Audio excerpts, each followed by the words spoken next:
بسم اللہ الرحمن الرحیم نحمدہ ونصلی علی رسولہ الکریم اما بعد۔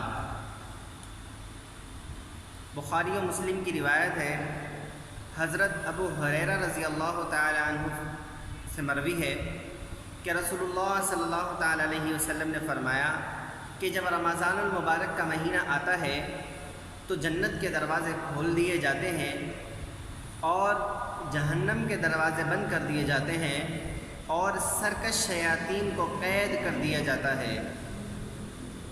اس حدیث کے اندر 3 امور پر گفتگو ہے۔ سب سے پہلے کہ جنت کے دروازے کھول دیے جاتے ہیں۔ اللہ کے نبی نے فرمایا ہے کہ جنت کے دروازے کھول دیے جاتے ہیں۔ اس کا کیا مطلب ہے کہ جنت کے دروازے کھول دیے جاتے ہیں؟ اس کا مطلب یہ ہے کہ اس مہینے کے آتے ہی، جیسے ہی یہ مہینہ آتا ہے تو اللہ رب العالمین کی طرف سے رحمتوں کا نزول شروع ہو جاتا ہے۔ اللہ جل شانہ کی رحمتیں برسنا شروع ہو جاتی ہیں۔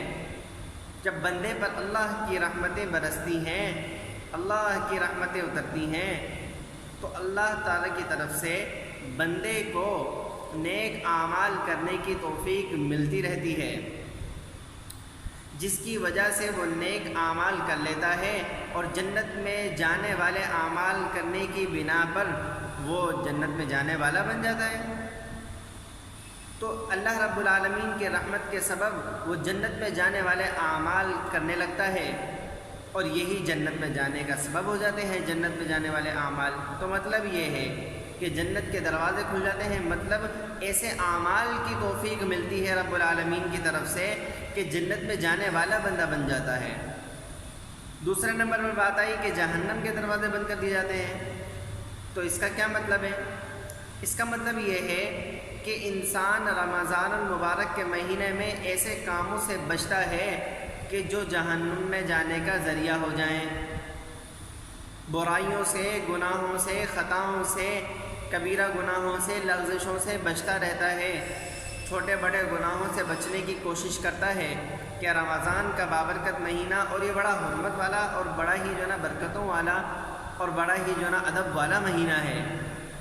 تو اکثر لوگ اس کے اندر اپنے آپ کو بچاتے ہیں اور نیک کاموں کی طرف لاتے ہیں، تو جس کی وجہ سے وہ ایسے کاموں سے بچنے کی کوشش کرتے ہیں کہ جو جہنم میں جانے کے ذریعہ ہوتے ہیں۔ تو مطلب یہی ہوا کہ جہنم کے دروازے بند کر دیے جاتے ہیں، مطلب ایسے اعمال سے بندہ بچتا رہتا ہے کہ جو جہنم میں جانے کا ذریعہ ہو۔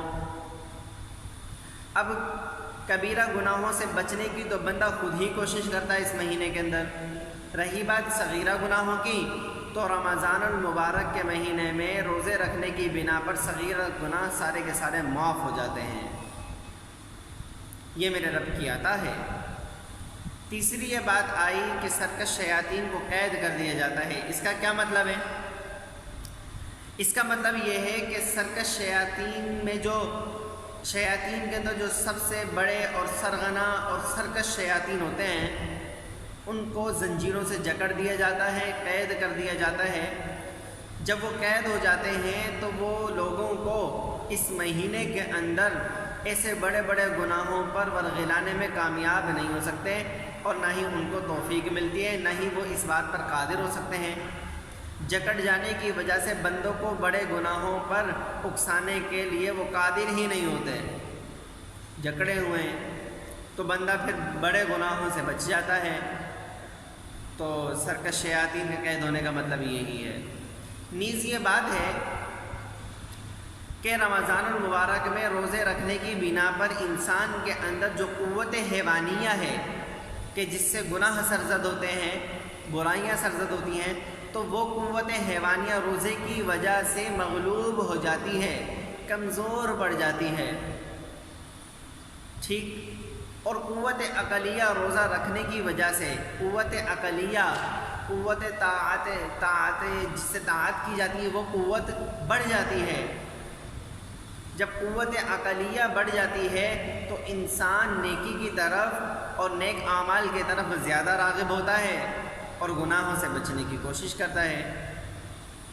تو اسی بنا پر رمضان المبارک کے اندر لوگوں سے کم گناہ صادر ہوتے ہیں بنسبت پورے سال کے، کہ پورے سال میں جو گناہ وہ کر رہا ہوتا ہے بڑے بڑے، وہ رمضان میں آ کے اس کا بریک لگ جاتا ہے۔ یہی وجہ ہے کہ قوت حیوانیہ مغلوب ہو جاتی ہے اور قوت عقلیہ بڑھ جاتی ہے، اس کی وجہ سے اس کے نیک اعمال صادر ہوتے رہتے ہیں۔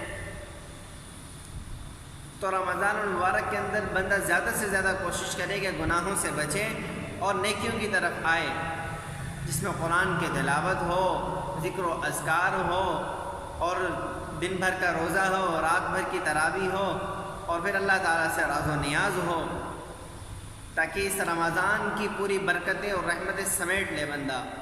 اللہ تعالیٰ عمل کی توفیق